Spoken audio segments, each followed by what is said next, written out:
So I do hope that my journey sort of shows that anybody can.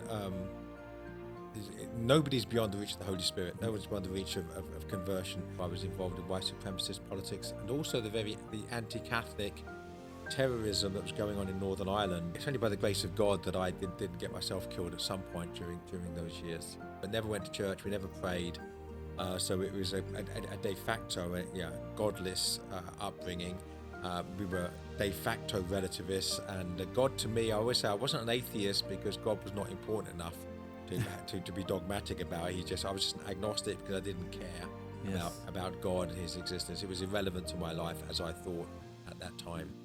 Hello and welcome to another Parousia podcast. I'm Charbel, your host. Very excited to be in Australia, in Sydney, in our studio with a prolific author, speaker, professor, TV personality as well on EWTN and other outlets. He's none other than Joseph Pearce, who is on tour at the moment in Australia, joining me live in person. Joseph, it's great to have you. It's great to be here with you in Australia. Yeah, thank you for being a part of this podcast.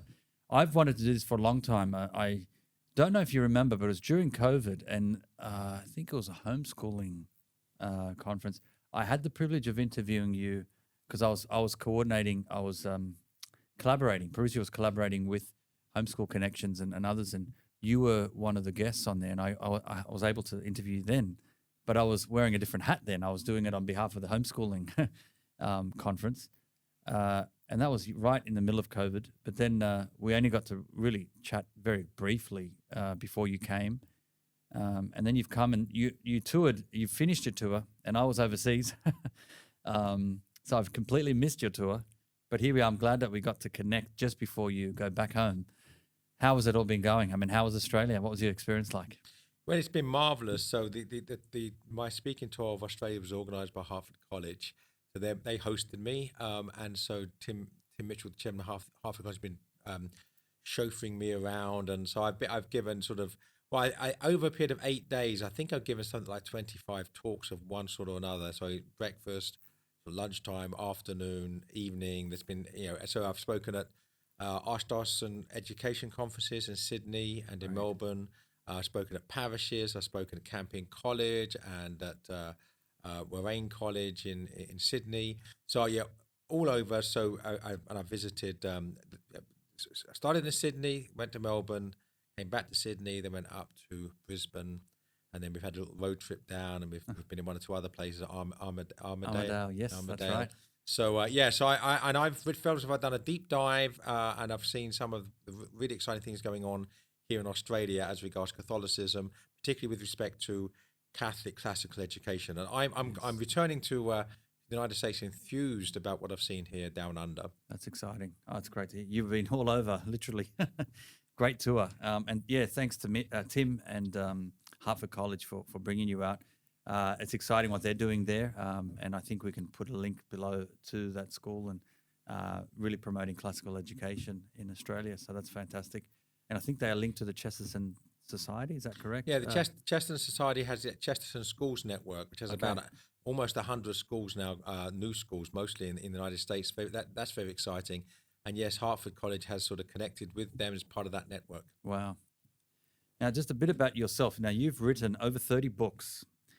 You talk often about, you touch on C.S Lewis, Chesterton, Tolkien. You've touched on so many classic writers, Shakespeare and the lot. I was familiar with you over the years on EWTN. You've had different series over the years. Really enjoying the current one at the moment that they've been replaying, and that's been fantastic. But before this life of yours, you did have a previous life, and I think we need to go there a little bit for people to appreciate what God has done in your life. With your accent there, you're originally from England. Yes. So could we go back? You're not a cradle Catholic. No. So let's start a bit about your upbringing. And yeah, there is, it's a bit of a colorful background, and I think it's important for people just to appreciate what God can do with any one of us. And I'm fascinated to hear a bit more. So could we go back to the beginning? What was it like for you in upbringing in England? Where did you grow up and a bit of that? Yeah, so I do hope that my journey sort of shows that anybody can nobody's beyond the reach of the Holy Spirit. No one's beyond the reach of conversion. So I grew up in the East End of London. My family were effectively agnostics, and we never went to church. We never prayed.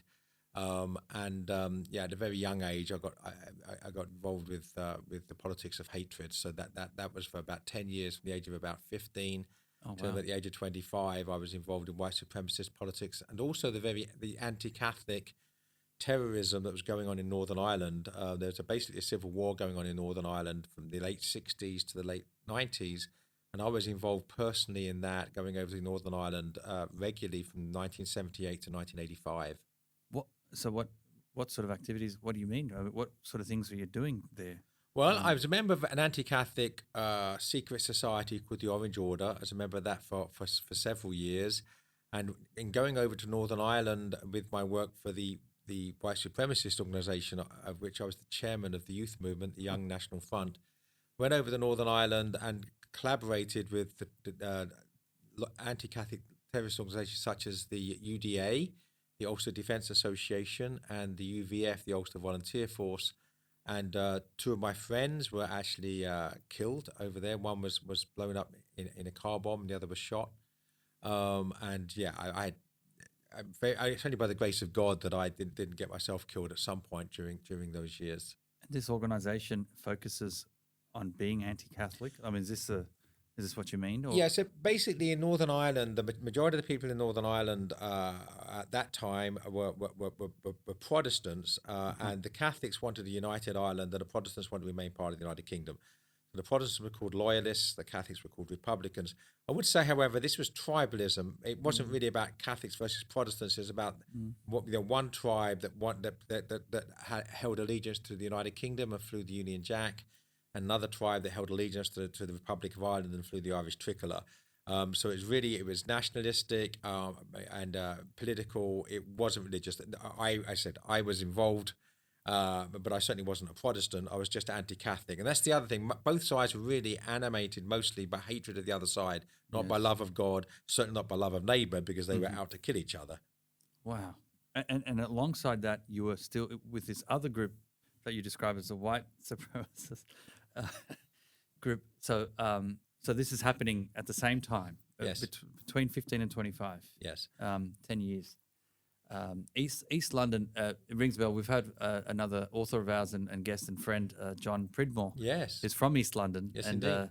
Was heavily involved in the gang Yeah. world there. And did you ever cross paths with him? Or was that different? Are they different time frames? Did you ever know him? He was, I think, his manor, as we were saying in the East End, was Canning Town. I was a bit further east.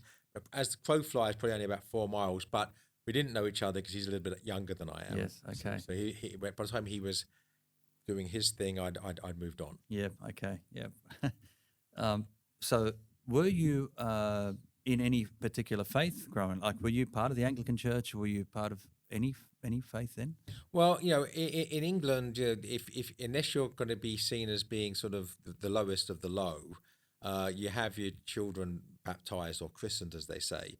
So I was baptized into the Church of England, Okay. but except for weddings and funerals, and no members of my family ever darkened the door of a church. So we never went to church. We never prayed. So it was a de facto godless upbringing.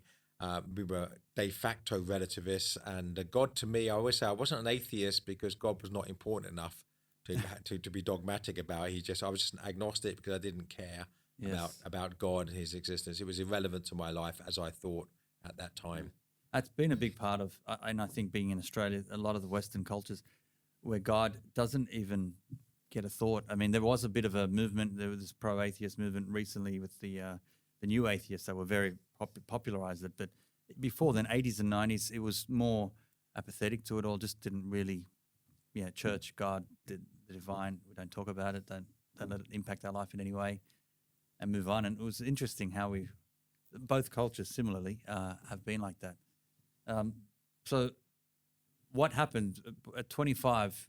Did you sort of see the light? What made you get out of these movements, and what happened in your life then? Yeah, so I went to prison twice actually for editing a magazine called Bulldog for a hate crime under Britain's Race Relations Act for publishing material deemed likely to incite racial hatred. So I spent my 21st and 25th birthdays in prison. But there was a big difference between those two prison sentences, the 4 years that separated them. The first prison sentence, I considered myself to be a political soldier, a political prisoner. I was a fanatic. I yelled at the judge as they dragged me down to the cells when I was found guilty. But the second one, I'm in my prison cell thinking, well, what on earth am I doing here? I don't even believe this stuff anymore. And it's because between the two prison sentences, I was beginning to read some great Catholic authors, particularly G.K. Chesterton. And there was what I call an arm wrestling in my heart and my head between these old ideas of hatred and bigotry and anti-Catholicism and racism, and these new ideas that I'm getting from writers such as G.K. Chesterton and Hilaire Belloc and C.S. Lewis. And so by the time the second prison sentence started, I said, well, I've been living a lie. I don't believe this stuff. And now I've got a 12-month prison sentence for something I don't even believe in. And then it's during that second prison sentence that I started to read some serious Catholic apologetics. And I started to study St. Thomas Aquinas. I started to go to Mass in prison. Wow. So when I got out of prison the second time, I knew I needed to make a clean start, which meant making a clean break from the movement. I was involved in the political movement, which means all my friends. I had to leave London. I moved to a different part of the country and started afresh. Wow. Very quickly, how long were the sentences for? So 1 and 2? Yeah, I was sentenced, first time I was sentenced for 6 months and served 4 months of it. And the second time I was sentenced to 12 months and served 6 months of it. Wow. Okay. And how did you come across the literature of G.K. Chesterton in prison? So I imagine not much to do. Is there a library there? How did you stumble across it? Was someone telling about it? Were you familiar with them at the time?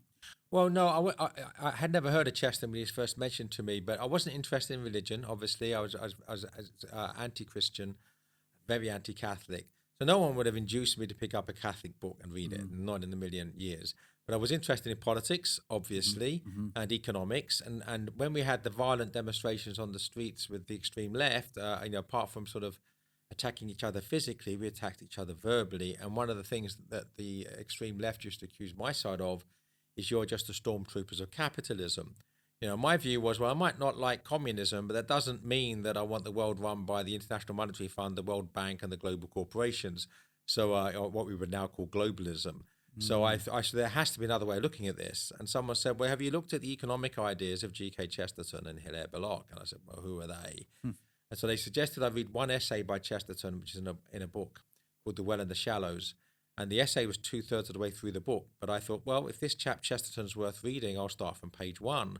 And the rest of the book was a defense of the Catholic Church. The title of the book, The Well and the Shallows, the well is the Catholic Church. It has depth, it has profundity, life-giving waters, and the shallows is everything else.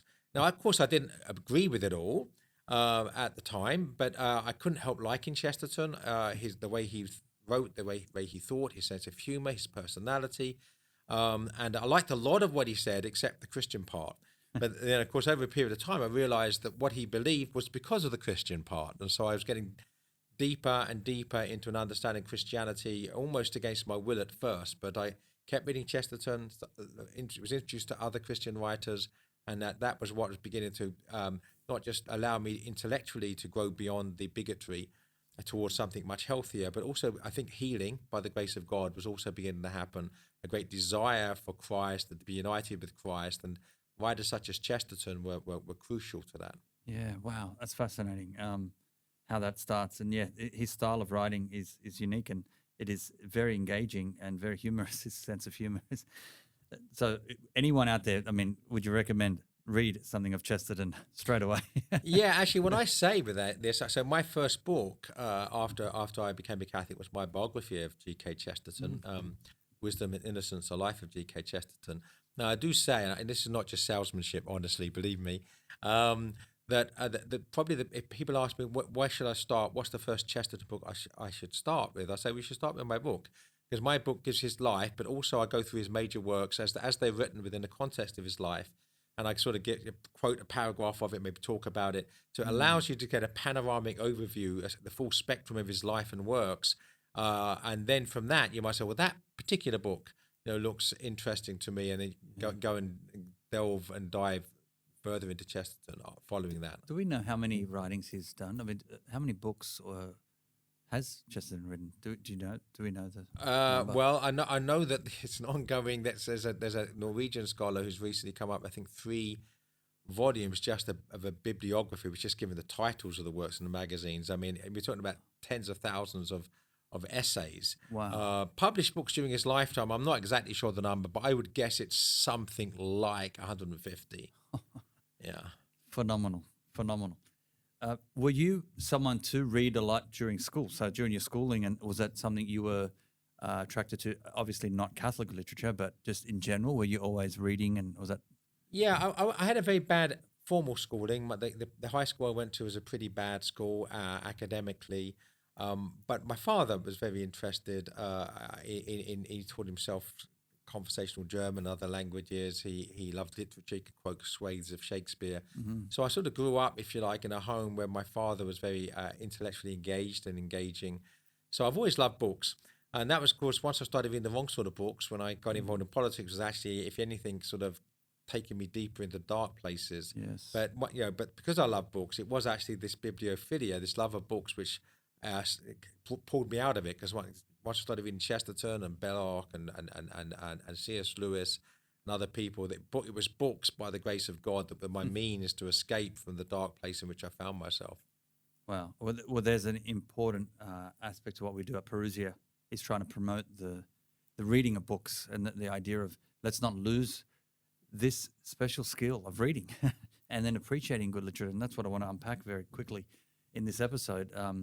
But tell us, so you're 25, you've come out of your second sentence, you're now familiar with Chesterton and some others. And what did you said you moved out of London, and what was life like then? What did you do next? Did you find work? What was it like working, reading? Well, I had to be somewhat circumspect about my CV in order to be employable, obviously with my past. But I got a run-of-the-mill 9-to-5 job in actually a book wholesaler. So I do like books, and that was my job for about 8 years. But while I was doing that, the day job, so to speak, in the evenings I began the research and then the writing of my biography of Chesterton.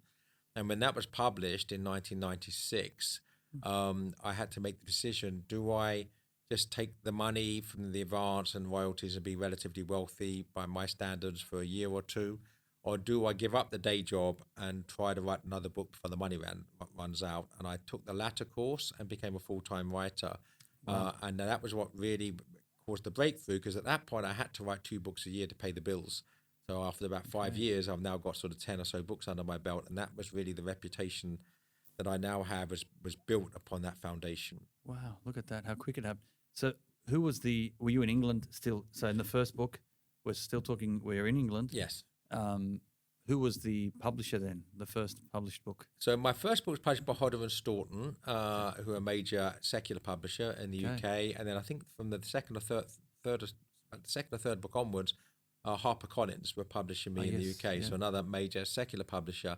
But then Ignatius Press in the UK from the very beginning, so that Chesterton biography, Ignatius Press in the United States became my American publisher, and they basically been my main publisher ever since. Wow. They found you, or you found it, or through that partnership with the publisher? I think the publisher they have a foreign rights department, and because they're obviously Chesterton, there's the Catholic dimension, that someone in their foreign rights department approached Ignatius Press, and Ignatius Press were interested in publishing it, and they got the US and North American rights for it. Interesting. So that's how the link happened. Now, as far as your faith, so you're reading Chesterton, how long did it take before you started to take the Catholic faith seriously? Was it fairly quickly, or did it take a few years? Or?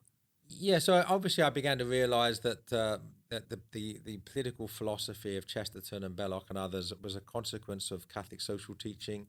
So I began reading encyclicals such as Pope Leo XIII's Rerum Novarum, 1891, and Quadragesimo Anno by Pius XI, 1941, and St. John Paul II's Centesimus Annus, 1991, and they're part of a living tradition of the Church's social teaching. So I began to realise that my political philosophy was basically rooted in Catholic teaching, that was the beginning of really what I believe in is Catholic. And when you realize that what you believe in politically and philosophically is Catholic, it's a short step to say, well, clearly there are first principles I need to look at. But it was during the second prison sentence, I picked up a book, actually an Australian, Bishop Sheehan, and it was it was a major, very popular textbook, I think, in the UK and Australia during the 1940s and 50s, called Apologetics and Catholic Doctrine. Yes. So I read that during the second prison sentence. So that really gave me the rational foundations for Catholic belief. And I started to go to Mass during that second prison sentence. And when I came out of prison, obviously pursued this pilgrim's progress, if you like, to conversion and reception to the church. I was finally received into the church on St. Joseph's Day, 1989. Praise God. How old were you then? 28. Wow, look at that. Look at that. So about 3 years was the journey between the second prison sentence and then. Yeah. Yeah, wow. Interesting fact, now that you're in Australia, that book you're talking about, Apologetics and Catholic Doctrine, was revised with some extra commentary from an Australian-based priest, Father Peter Joseph. And actually, he was in the same, so you just come from Armidale. Father Peter Joseph was in the same ordination class as the bishop that you met. Oh. So the Bishop Murphy in Armidale, was a classmate of Father Peter Joseph. They were in the same, I think they were ordained together, as far as I understand. And he revised that very textbook. And I even think it's been printed in England now, but there's an Australian-based priest that repopularized it I think it's throughout late 90s or early 2000s. So in the last 15, 20 years, it's been recirculating. Well, that's good to know, because that was so important to my own conversion. I liked it because part one is sort of the philosophical basis for the existence of God. So the rational basis for the existence for belief in the existence of God, and the second part was God's revelation of Himself in Scripture and in the teaching magisterium of the Church. So philosophy leading to theology. So those two things. When I read that book in prison, it just literally blew me away, because I realized this is so much deeper, so much richer, so much healthier than any other philosophy I'd looked at that far. Wow. And then obviously by the grace of God, also a great desire to be united with Christ and be a member of His mystical body. So but that book by Bishop Sheehan was crucial. So I do actually owe a debt of gratitude to the Aussies for my conversion. Praise God. I wanted to ask early life as a Catholic. So you're in England still. You've written a few books. You've now embraced the Catholic faith. Finding Catholics, finding where to go to Mass. Did you have Catholic friends around? Did you know where to go? Like, what was it like, the process? Sometimes if you're not around Catholics, where do you go? You just go to local Catholic church? Was there a hotline number you rang? How did that happen? Yeah, well, I sometimes say that most of my best friends are dead, in the sense that, G.K Chesterton and Charbel, these were my Catholic friends, right? I didn't have any living Catholic friends at all, but I started to go to my local parish church, and the priest took me under his wing and was instructed by that priest. I joined a young adults group. I didn't particularly feel by this stage at 28 I was particularly young, but the young adults group went up to the age of 35, so I went with them on the Ashton World Youth Day in 1990 to see St. John Paul II in Poland. Wow. With a minibus of a load of us from Norwich in England where I was living. So I made Catholic friends following my conversion, but I had no real Catholic friends prior to my conversion. Okay. And then you are now married. So when did you, so you were single throughout this time? Yes. Living in England. So when did you move to America? So just, I need to fill in the gaps here. So the time, now you've got a few books under your belt. You're now Catholic. You're living in England. Tell us a bit of fill in this gap. So when did you get married, and when did you move to America? Okay, so obviously because of publishing my books, I was being asked to give talks, and there was a summer program in Oxford, organised by the Phoenix Institute, 3-week summer program. And I was only supposed to go down and give 2 talks. I know one was on Solzhenitsyn. By this time, I'd published a book on Solzhenitsyn. It must have been very recently, however, because it was 1999. Mm-hmm. And at the last moment, the resident tutor couldn't do the 3rd week, so they asked me to step in. So I was there for a week, and that allowed me to meet this wonderful young American lady named Susanna. No fireworks at that particular conference, but we got to know each other enough to correspond, and we had a long-distance relationship. And so we got married in 2001. She moved to my home in England, but about 2 weeks after we got back from our honeymoon, and on our honeymoon we had our marriage blessed by St. John Paul II. Wow. Yeah, we have the photograph of it's me kissing the Holy Father's ring while my wife's looking in his eye and saying to him, she taught herself in Polish how to say, "We love you, Holy Father." So that's what she's saying. She's looking him in the eye while I'm kissing his ring. That photograph's up in our wall. Wow. So we got back from our honeymoon, having got off to a flying start in that manner. Yes. And only about 2 weeks or so after we were settling into my home in England, I was offered a job at Ave Maria University in United States. So after 4 months of marriage, we moved to the United States. And that was September the 7th, 2001, so 4 days before 9/11. So I entered the United States as a baptism of fire, so to speak. Yes. Wow. Oh, so by that point, how many books have you written by then?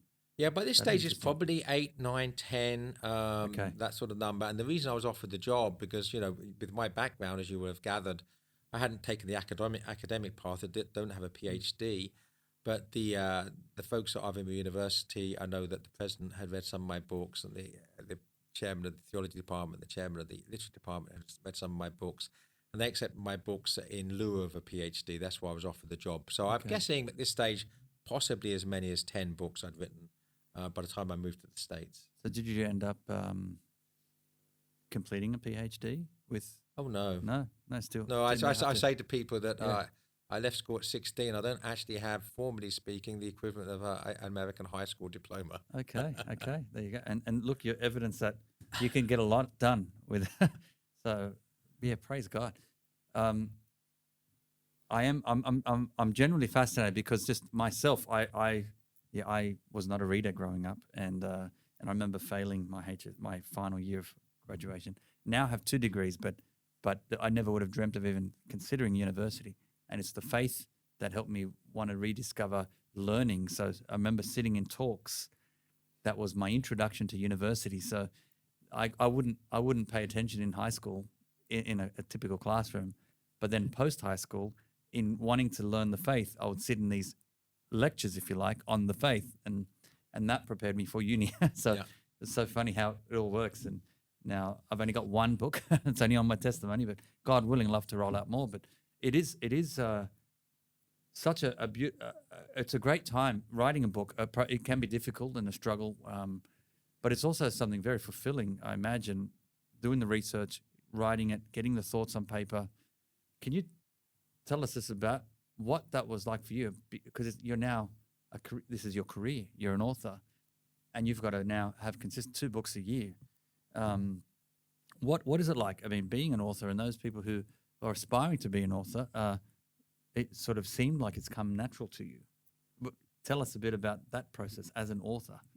Yeah, so I mean, writing has always come naturally to me. We all have, 5 talents in some things, and fewer talents in others. Writing is something that I've always, found very, very easy. It comes naturally. I don't get writer's block really. I edited that magazine I said in my bad days. I actually edited 2 magazines in my bad days. So I've always written. So the key thing is that discipline, time management. So inspiration and aspiration not enough unless you're going to add perspiration to it.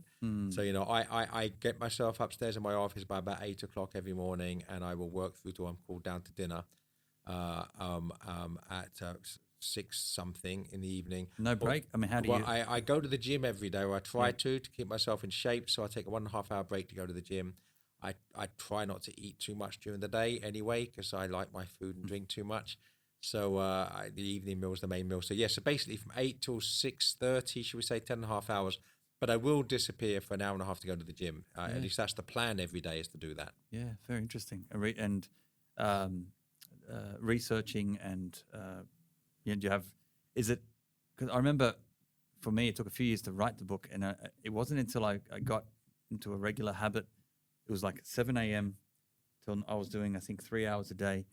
Not 8, 9, 10 hours a day, but it was in a cafe, and I remember getting the same coffee, the same seat, the same table, and I was in the same spot for 3 months straight to make sure I did it.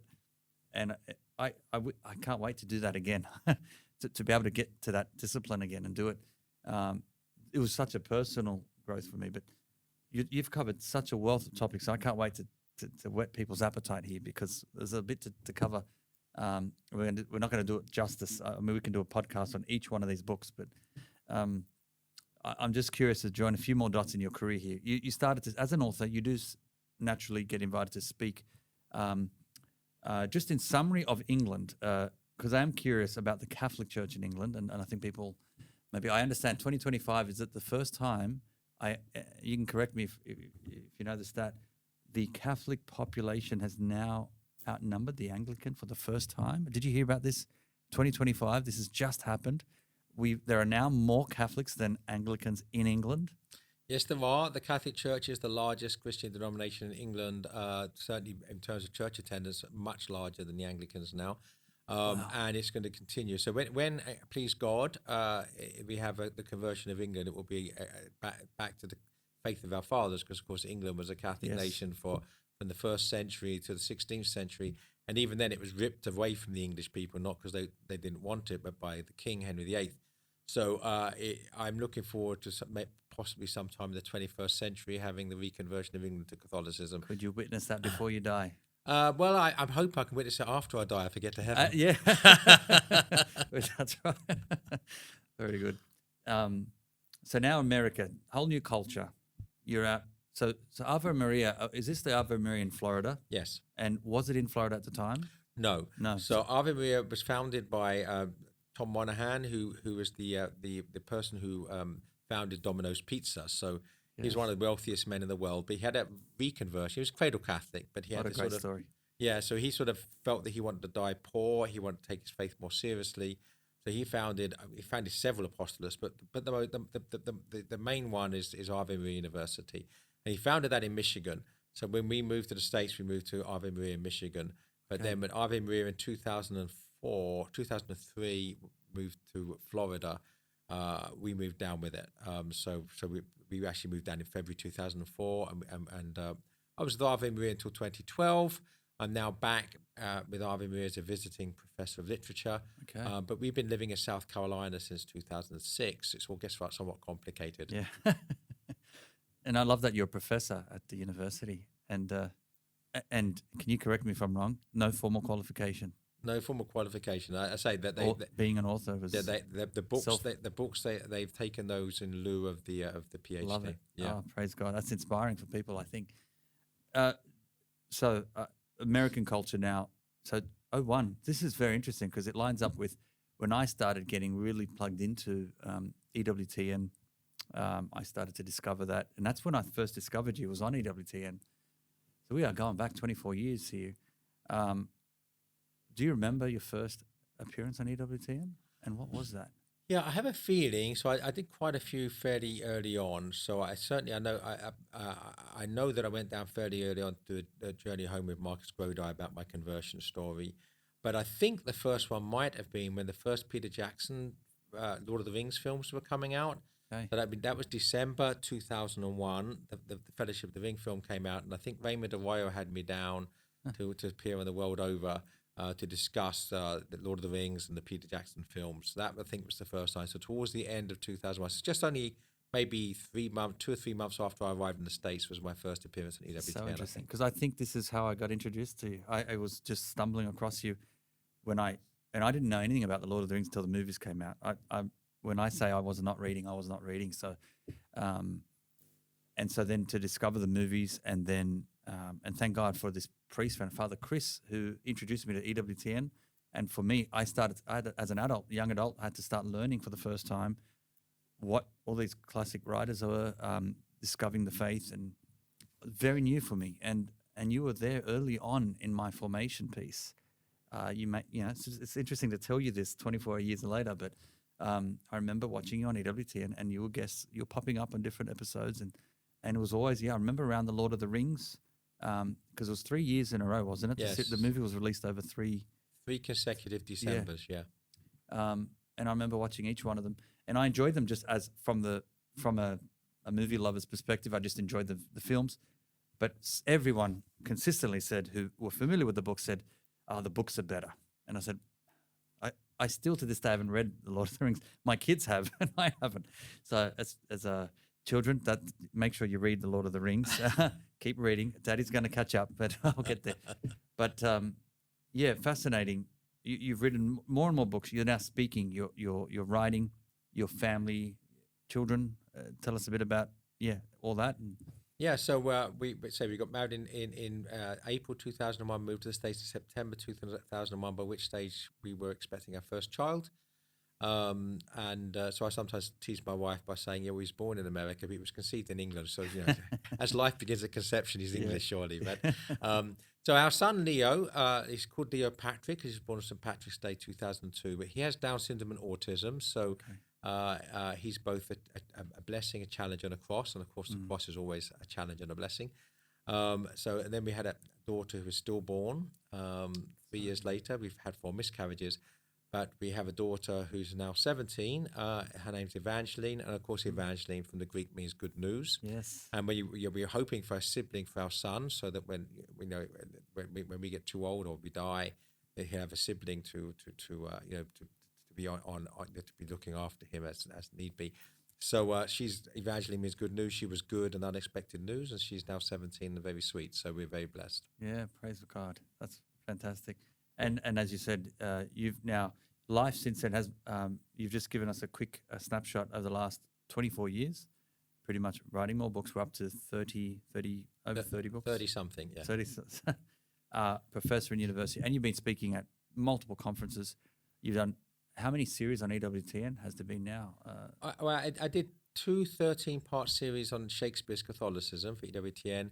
The new series on great books every Catholic should know for EWTN, and I wrote and presented documentaries, hour-long documentaries on The Hobbit and The Lord of the Rings, and there are probably other things, but they're the ones that come immediately to mind. We have the DVDs of those from EWTN, so we'll find all the links. Those who still can play a DVD, you can do that. Yeah, okay, and other and media as well. You've been on different outlets and different platforms. Yeah, so I mean, I speak at online conferences. I teach online. I do radio interviews every week. I podcast interviews frequently. So that's a large part of what I try to do is try to keep the mornings completely free of anything other than writing, so that I can really concentrate on the writing in the morning. Because also, apart from writing books, I'm doing journalism, I'm writing for online journals and print journals. So I try to keep the mornings free for writing, and then the afternoon for everything else. That's the way I try to structure my working day. Isn't it amazing the gift you had in writing and in speaking, even lobbying and all that? Back in England, being anti-Catholic, and here you are promoting the Catholic faith through your writing, through your speaking. Yeah, I mean, it's amazing. A large part of now I see my life is trying to sort of make amends or one long act of penance for any damage I might have done during those 10 or 11 years. So, I'm hoping to work off some of my purgatorial experience this side of the grave. Obviously, I did a lot of harm when I was a young man. I have no idea, what harm I did, whether anybody's physically harmed because of my anger and my propagandizing for hate-filled beliefs. But certainly by the grace of God, obviously I believe that my sins have been forgiven. I had a first confession, and G.K Chesterton was asked, why did you become a Catholic? And he said, to have my sins forgiven. So of course, the sacrament of penance is a great blessing. So I know I've been forgiven, but that doesn't mean that I don't have to have acts of penance for the harm I've done. So I in some sense, I see my work's a great joy, and I feel very blessed. But I'm also hoping that I'm undoing some of the harm I've done, and by some of the good, please God, that I'm now doing. Absolutely. Well, the impact it speaks for itself. You've reached, I would say, it's in the millions now. If you're thinking about the whole career and the amount of books, and phenomenal. Now, I do want to dive into some of these topics. Now, I'm holding in my hand this book, Tolkien Man and Myth. So Tolkien, we are talking about the author of Lord of the Rings, The Hobbit, and others. He probably in recent times, because of the movies, he's become even more. He's sort of resurfaced again. And tell us about, I guess, this book. Who is Tolkien? and what was he most famous for? Yeah, so the important thing was that I was sort of prompted or provoked to write that book when in 1997 there were a series of opinion polls in the UK where I was living at the time, asking what was the greatest work of the 20th century. And all these opinion polls, Lord of the Rings won hands down, getting 50% more votes than, say, 1984 by George Orwell. So it's winning hands down. And the critics were up in arms. They obviously don't like Tolkien. I remember one critic said, this just shows the folly of teaching people to read. I thought, well, these people, they clearly haven't even read the book. They don't know what the book is. So that prompted me to set the record straight, if we like. Tolkien said, and I'm quoting him word for word here, The Lord of the Rings is, of course, a fundamentally religious and Catholic work. So that book is both a biography of Tolkien, who is a lifelong practicing Catholic and a devout Catholic. So it's a sort of life of Tolkien, but there's three or four chapters in there where I unpack the deep Catholicism of The Hobbit and The Lord of the Rings and The Silmarillion, his three main works. Fantastic. Can you give us some examples of that? Because I, as someone who's watched the movies, and I don't know much of the connection, the Catholic connections, and dare I say, some friends of mine as well missed the links. Can you give us some of the links here? Paint a picture for us that if you're watching the movie, maybe, is that a better, I mean, in this modern age, those who have not read the books, where do we begin? Lord of the Rings, should we read the book or watch the movie first? Is there a preference? Well, obviously, I'm a literature person. Read. What I say to people is that you should always, if a classic work of literature is being turned into a film, read the book first. And there's good reason for that, purely practically. If you read the book first, you have your own images in your own mind, formed by your own imagination and your engagement with the text. If once you watch a film, your imagination has been gate crashed by what you've seen. So you read The Lord of the Rings, you'll be seeing Sir Ian McKellen as Gandalf, Orlando Bloom as Legolas, etc. So it's always better to read the book first, and then you can test and judge the film from the perspective of your experience of reading the works. Definitely that way round. But as regards to unpacking Lord of the Rings, the quickest way of doing it is that the date on which the ring is destroyed is March the 25th. March the 25th is, of course, the Feast of the Annunciation, the day in which the Word becomes flesh, God becomes man, and that's more important, of course. Now, I've given talks on the Lord of the Rings at secular universities, Harvard, Yale, not Yale, actually, Harvard, Princeton, Columbia, and others. And you imagine I've got this secular audience of students in front of me, and I say, to March the 25th is when the ring is destroyed, and that's the Feast of Annunciation. That's a much more important feast than Christmas because life begins at conception, and it's on March the 25th that God becomes man, not December the 25th. So, but also the early church believed that March the 25th is the historical date of the crucifixion. Now, we don't assign a date for Good Friday because obviously Easter's a movable feast, but the historical event happened on one particular date in history, and the early church and medieval church believed that that was March 25th. So Tolkien has the ring destroyed on both the date on which God becomes man and the date on which Christ is crucified for us. You put that together with the resurrection, that's our redemption, was destroyed by the power of the life, death, and resurrection of Jesus Christ, the power of sin. So the ring is destroyed on that date, which means that the ring is in some sense synonymous with sin itself. So when the power of the ring is the power of sin, you know the phrase that the one ring to rule them all and in the darkness bind them. Well, the original sin is the one sin to rule them all and in the darkness bind them. And the one ring and the one sin are both destroyed on the same theologically and liturgically significant date. Now, that ring doesn't get destroyed to the end of the story, right? Yes. Yeah. Yes. So, okay. So the whole build-up then to that is the whole story. And then I understand there's the Hobbit before that again. Yeah, so the Hobbit's also about laying down your life, that Bilbo has to go on a journey, has to leave his comfort zone, learn to lay down his life for his friends, to learn self-sacrificial sacrifice. And when he returns back home, he's a sort of resurrected figure. They think he's dead, sort of rises from the dead. So there's the same sort of, the dragon sickness in the story is that the thing possesses the possessor. We're possessed by our possessions. The ring's the same power as that. And in Lord of the Rings, Frodo Baggins and the Fellowship of the Ring leave Rivendell on the journey to Mount Doom, Golgotha, on Christmas Day on December the 25th. So the journey of Frodo Baggins from from Rivendell to Mount Doom is the life of Jesus from his birth to his death. I mean, it's all in there. Wow. Now, to know more, you cover a bit of that in this book. Yes. And then there is another book that goes in even more detail? Yeah, there's two. I've got Bilbo's journey, discovering the hidden meaning of The Hobbit, and then Frodo's journey, discovering the hidden meaning of The Lord of the Rings. So there's two other books, in fact. Okay. And just before we move on, I'm just curious. The characters symbolize, like there's, and I'm only going by the movie. I'm sorry, this is my terrible example here, but there is a female character in there that clearly seems like an image of Mary. Can you just clarify that? And is that in fact deliberate? Is there a Mary figure in there? Yes, so that the figure that Peter Jackson does actually do a very good job of sort of the iconography of suggesting that the character of Galadriel, the elven queen, is a figure of the Blessed Virgin Mary, and that is appropriate because Tolkien said of the character Galadriel that I put all of my love for the Blessed Virgin Mary into the characterization of Galadriel. So it's very appropriate that she comes across that way in the films. Wow. And is there a Jesus figure? Who was that supposed to be? So there's various.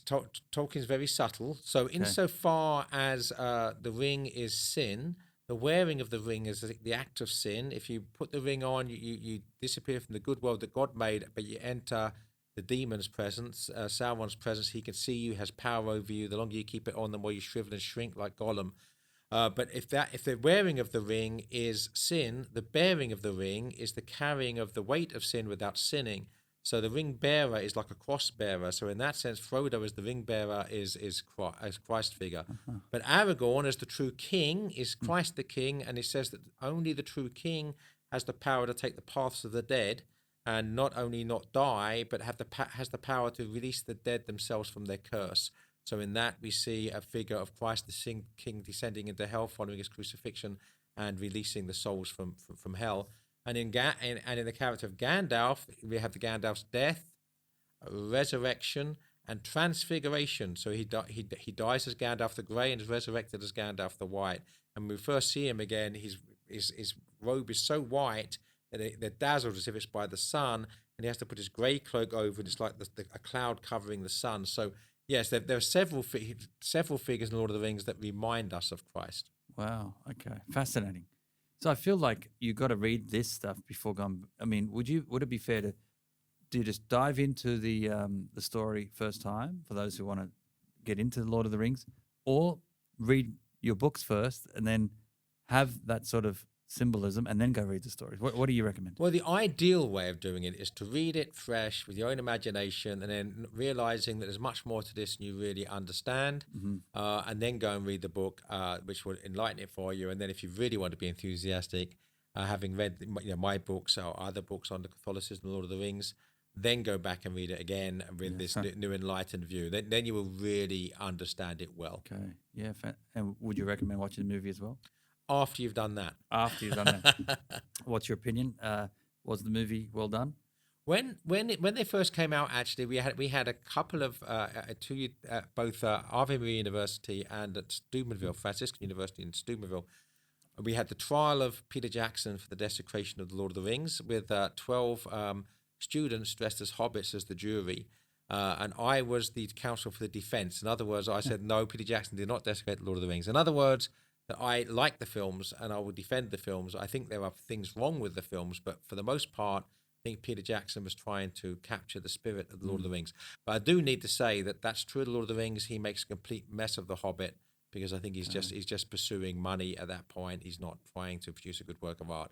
So I would say don't watch the Hobbit films, but do watch the Lord of the Rings films by Peter Jackson. All right, there you go. You have it firsthand here. Joseph Pearce. Now, Tolkien, that obviously is a major piece, those two pieces, Hobbit, Lord of the Rings. Any other things he's famous for writing, or how many other things that has Tolkien been responsible for? Yeah, so his other major work is the Silmarillion, which is the historical backdrop to the creation of Middle-earth and some of the older stories. And at the beginning of that echoes the book of Genesis. We discover that the Middle-earth is made by the one God as the great music, which harmonizes Tolkien's work with Boethius's De Musica, this whole understanding, which is also seen Shakespeare's Merchant of Venice. This whole idea of the cosmos as being a work of art, God's work of art, God as the artist, as the great composer. So the medievals talk about the music of the spheres. You're supposed to look up at the stars and see the movement of the stars and the planets as some sort of mystical dance that displays the harmony of the cosmos. So this understanding of the world in which we live, creation being a beautiful work of art and God as the artist. Well, Tolkien takes that medieval and early church understanding and brings Middle Earth to life in the same way. C.S. Lewis does the same. Aslan sings Narnia into being. So this is Tolkien and Lewis very much steeped in Christendom and the culture of Christendom and the philosophy of Christendom and the church's understanding of creation as being a divine work of art. Wow. Yeah, I was going to now move on. Have you written on C.S. Lewis in your... Yes, I've also written 2 books on C.S. Lewis. I wrote a book called Further Up and Further In, Understanding Narnia, which looks at the theological dimension of the Chronicles of Narnia. But I also read a book called C.S. Lewis and the Catholic Church, because C.S. Lewis was never received into the church. He remained an Anglican, and many people wonder why, because he seems to be so much like Chesterton or Tolkien, but unlike Chesterton or Tolkien, was not a Catholic. So I wrote a book called C.S. Lewis and the Catholic Church to explore, how Catholic was C.S. Lewis and why didn't he take that final step. Yeah, okay. So we've got to get that book to understand that. He obviously the Narnia series. How many in the complete series? There's seven books in total, and they're all profoundly Christian. They're parables. They're like the sort of parables Christ told in the gospel. They're very, very deep in an understanding of Christianity. Wow. And then other. I mean, he's written so many other items. Would you say has he written more than Tolkien? Definitely. Lewis, Tolkien's a bit of a perfectionist, so he didn't write a great deal because he kept going back to correct. Lewis just churned stuff out, but it's almost invariably good. Both non-fiction, particularly works of Christian apologetics, but also his wonderful, stories for children, Chronicles of Narnia, but also adult fiction as well. So Lewis was another major influence upon me, and countless Protestant evangelicals have come into the Catholic Church through reading C.S. Lewis. Wow. Who has not become Catholic? Who did not become Catholic, yeah. Amazing. He's famous for, was it the screw tape? Screw tape letters, and that's obviously a major work of sort of imaginative Christian apologetics, looking at the nature of evil. He also wrote Mere Christianity, which is a great defense of Christian orthodoxy, and the problem of pain, looking at the mystery of suffering. Wow. He's written some wonderful books. Is it true that they knew each other, C.S. Lewis and Tolkien? They were great friends. They were members of an organization called the Inklings. They met twice a week, once in a pub and once in Lewis's rooms, and they read each other's work. The Lord of the Rings was first read at this group of friends called the Inklings, and so C.S. Lewis would have heard it before anybody else, because Tolkien read each chapter out loud as he was writing it. Wow. So friends, amazing. The same era. And releasing these books, phenomenal. What about the connection to G.K. Chesterton? What was his era? Was he beforehand? Yeah, Chesterton's earlier. So Chesterton was born in 1874. Tolkien was 1892, and Lewis 1898. So they're about 20 or so years younger. And Chesterton's writing from 1900. His first book's published in 1900, and he dies in 1936. Oh wow! Tolkien publishes The Hobbit in 1937. So Chesterton is an influence upon both Tolkien and Lewis. Tolkien, growing up Catholic, just read a lot of Chesterton when he was young, whereas Lewis reading Chesterton was a major influence upon Lewis's conversion to Christianity. He says that in his own autobiography, Surprised by Joy, that Chesterton was one of the main influences upon Lewis's conversion, because he was an atheist. Lewis was an atheist until he started reading Chesterton and a handful of other writers. How about that? And collectively, between those three alone, just those three, we're talking hundreds and hundreds of pieces of work. I mean, thousands, actually.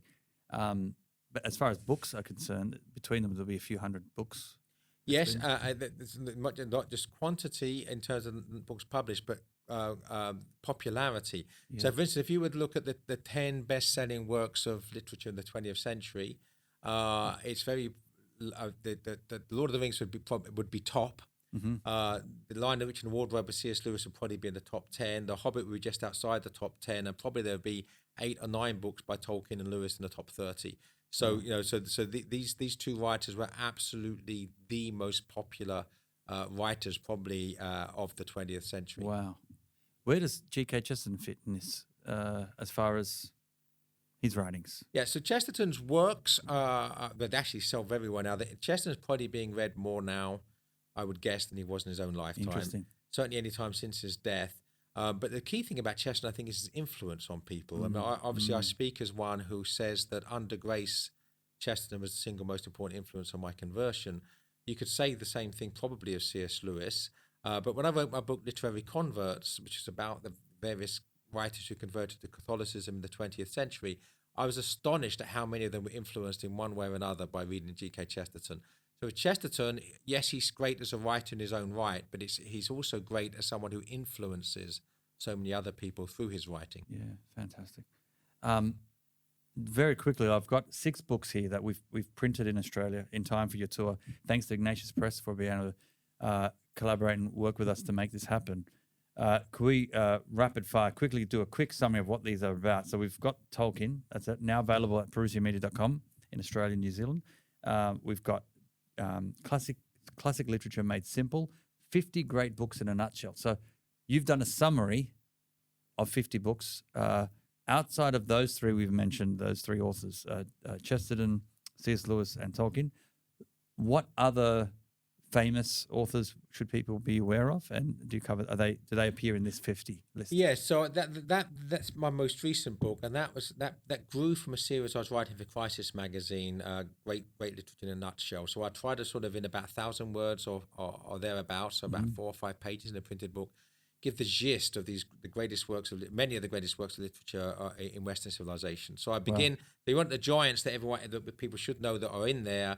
So Homer, Virgil, Dante, Shakespeare, Jane Austen, Charles Dickens, G.K. Chesterton, so C.S. Lewis. So these are some of the great works. And it's a good introduction. My hope is that people that feel that they don't know enough about literature, they can buy that book. They don't have to read it from page 1. They can open it in any of those 50 in any order. And my hope would be an appetizer. They read that and they think, well, actually, I want to go and get that book, and then actually read the book in its entirety. Wow, 50. That's fantastic. Now, moving on, you've also written over here, The Good, the Bad, and the Beautiful, History in 3 Dimensions. What is this about? Well, that was inspired by a quote by Pope Benedict XVI when he said basically the only real defense for the Catholic Church are the saints that she's inspired and the great works of beauty that she's inspired.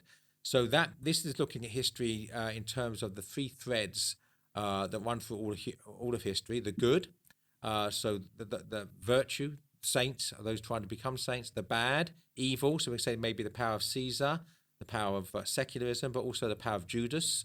So traitors within the church, either through heresy or corruption. And the beautiful is great works of art, music, literature, architecture. So there's 1 chapter for every century since the time of Christ. Wow! Beginning with the gospel, and every century, every chapter is subdivided into a section on the good, what was good in that century, the bad, what was bad in that century, and the beautiful, what beautiful works of art, music, literature were produced in that century. Fantastic. That would have required quite a bit of research. It did. So, yeah, alongside writing all these, I mean, you're doing lots of research, lots of reading.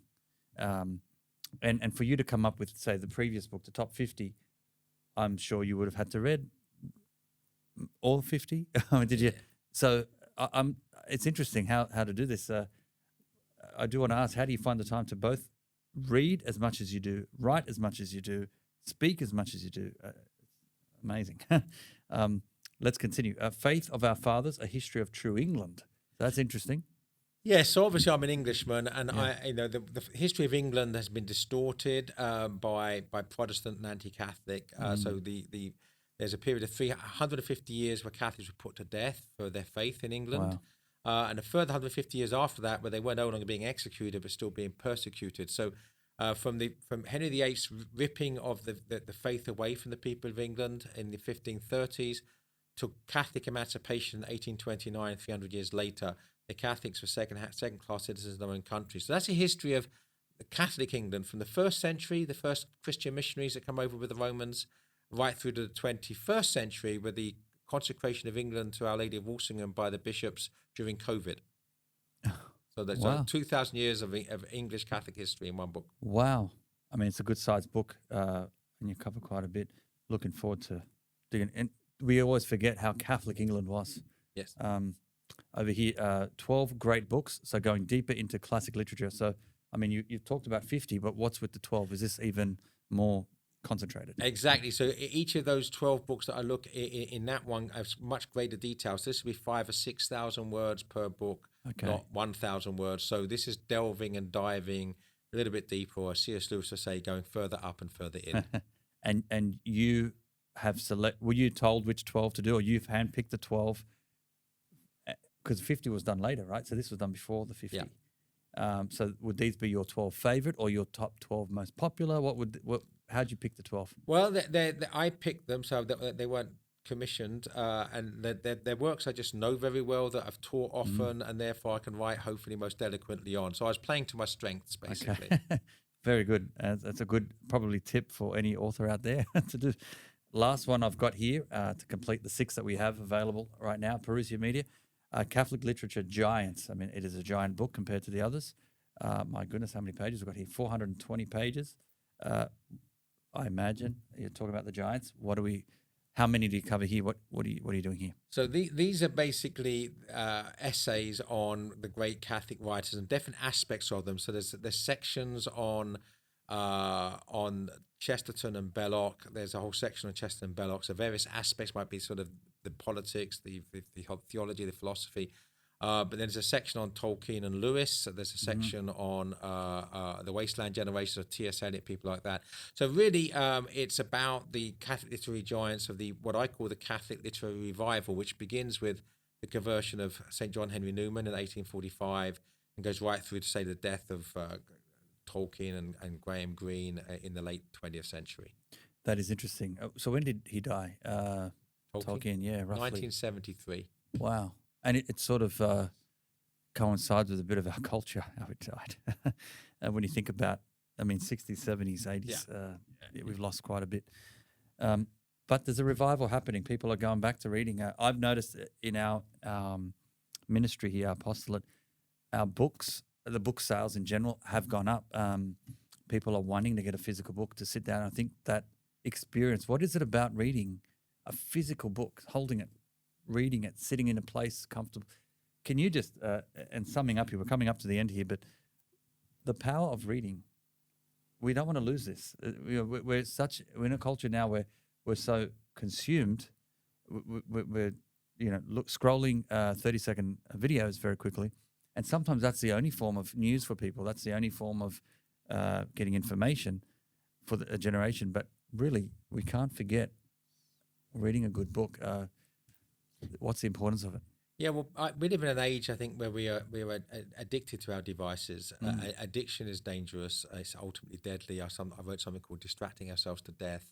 Our gadgets are becoming our godgets. We spend more time with our godgets than we do with our God. So it's very important when we're not working. Obviously, many of us have to be looking at screens when we're working. That's unavoidable. But when we're not working, get away from screens, unplug. And one of the best ways, you unplug by having silent prayer, going out, enjoying a sunset. But also unplug by picking up a physical book, getting yourself away from a screen, open the page, get that tactile experience of turning the pages, and just get away from the mayhem and madness of the techno-driven world in which we live, and get back to the wisdom of the ages. Yeah, very good, very well. And are you doing, on a personal note, do you find time to do a lot of that yourself? Separate to writing. I imagine you've got deadlines, you're trying to finish, and that can sometimes be quite daunting, a bit pressure on, but then finding time for yourself to read and relax. And what does Joseph Pearce like doing in his, as far as reading? Do you like what's for entertainment, for knowledge, for research? How do you find time in your day to read, and how do you do it? Well, I try to find time every evening for recreational reading. excuse me, for what I just to do what I just said, to get away from it, Yes. screens, everything else, and read. So I always have 1 or 2 books on the go that are purely recreational. I normally try to read between a family dinner Yeah. and family prayers. So sometime between sort of 7 and 9 in the evening, I try to find 45 minutes to an hour to read. It's a good habit to be in, and obviously, like on the way home from Australia, I've got plenty of time to On the open plane, a book. Yeah. And for those who haven't got that habit, and can I confess, I'm on and off. We've published so many books, and myself finding time. It's normally in the morning or be traveling. I'm reading when I'm traveling. I'm reading bits and pieces of lots of books. So I almost feel guilty that I've not committed to cover reading so many books. I've covered quite a few hundred books, but not cover to cover, I would say. And many people like that who've not been disciplined enough. Where do you recommend to start? Is there an ideal time of day to make? Is that the sweet spot, the nighttime? Well, it is for me, but I mean, everybody's life is unique. The key thing is to find space. You have to find space in our time. I try to practice a healthy trinity in my daily life. In other words, in my daily life, I try to find time for physical fitness, spiritual fitness, and intellectual fitness. Now, a large part of my intellectual fitness is taken care of by my work. So with me, the key thing is to find time for spiritual fitness and physical fitness. So I try to get to the gym Monday to Friday, and I obviously try to find time for prayer, the sacraments, etc. On a daily basis. But for people that aren't doing the intellectual stuff for work, then they need to find the time for that, and that needs space. And the other thing about space, what goes with space? I talk about space in terms of time, right? The temporal space is the silence that affords. It gets us away from the madding crowd, away from the distractions, and we don't. St. Augustine says our hearts are restless till they rest in with thee, with God. But we seem to be living in a particularly restless age, and we need rest. We need to get away from that, and we need time. So, I like sitting out on the deck. I can just sit there silently and listen to the birds, right, or watch the sun setting, or watch the stars come out. And silence can be prayer. But reading good books lead us closer to God. Jesus tells us that some of the greatest lessons in terms of stories, that narrative, that stories take us closer to truth. God reveals himself to us through stories. His life is a story. His death and resurrection is a story. Within that story, he tells us parables. So great works of literature, great novels, a great way of getting deeper into the truths that God reveals. It should be a part of our lives. It gets us away from the distraction. It gets us closer to God. Well said. Yeah, thank you. Summing up here, are you currently working on a book or two at the moment? And is there anything you can hint that's coming in the horizon? Are we allowed to know from now? Yes, I'm always working on something or another. Yeah. My wife will tell you, if you ask her, I'm never happier than when I'm left alone to write a book. So that's always happening. The next book that's coming out that I've written already, actually, Exodus 90, if you know who they are. Yes. Well, they commissioned me to write 48 short reflections on literature for men. Wow. Their men's ministry. So I wrote those, and that book's coming out in the autumn by Ignatius Press, and I think the title is Great Books for Good Men. There you go. Okay, fantastic. So you really are a bit of an all-rounder as far as the classical literature is concerned. Other authors, I would say, probably more specialized in one or two areas, but you've sort of got a bit of a broad range here. You also got a whole, with Ignatius Press, a series on Shakespeare. Very quickly, was Shakespeare Catholic, yes or no? And what do you do with all that literature with him? And obviously, you highly recommend people read Shakespeare. So what summing that up, we didn't even touch him. Yeah, I've written 3 books on Shakespeare, all published by Ignatius Press. The first, The Quest for Shakespeare, looks at the biographical and historical evidence for Shakespeare's Catholicism. The other 2 books look at the textual evidence from the plays and the poems. Okay. And you can prove beyond all reasonable doubt that Shakespeare was a believing Catholic at a time when it was illegal to be a Catholic, and at a time when it was punishment by death to be a priest. So that allows us to understand Shakespeare's work much more deeply, to know where he's coming from. So, my books on Shakespeare, I think, are important because they allow us to understand Shakespeare deeper as a profoundly Catholic author in very anti-Catholic times. Wow. There you go. Heard it there. You have a website. What is that website? Yeah, so the best one-stop place for me is jpearce.co, jpearce.co. I have I publish weekly podcasts there, and anything I write anywhere else, I post the links there. So the best one-stop. You find out what I'm up to, then that's the place to go to. Fantastic. We'll make sure we put the links there below in the website. Final thoughts there? Anything else I haven't covered? Do you have a final sort of bit of inspiration for people as we close off here? Well, I think that the one we've been talking a lot about G.K Chesterton. Why not finish with a profound thought by the great G.K Chesterton? Chesterton, we have a new pope, Yes. Of course, and the G.K Chesterton said we don't want a church that will move with the world. We want a church that will move the world.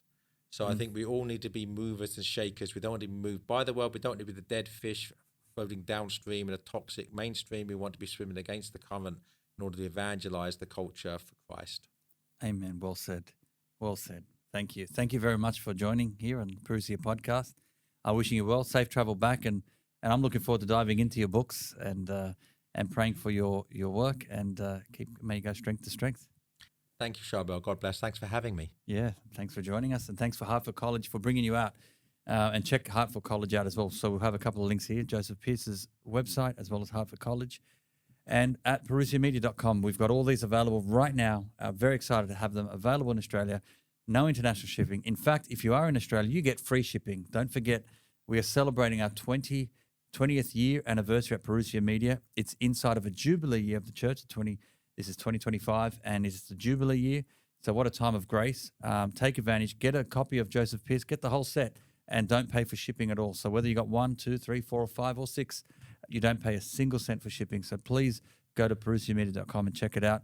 And you're probably wondering, I do have lots of our guests that are authors and that always point to resources. And I want to make a point here that you might, and Joseph eloquently said this in the podcast today, that sometimes, we're in front of screens all the time, we're stimulated all the time, and we are out there trying to create content for everyone. And we want to be in that space. We want to make sure we're stimulating. But we don't want you to stay just in a space where your whole life is just the scroll. You need to go from there, be inspired, and then go do something about it, and then spend time and unpack a concept that you may have been inspired by. So these things go together. So subscribe, like this channel, comment, share, and then go and make time and read a book. So please do all that. It's both and. It's not either or. And please pray for us, as what we're trying to do is really promote the faith as far as wide as possible. And until next time, I'm Charbel. God bless.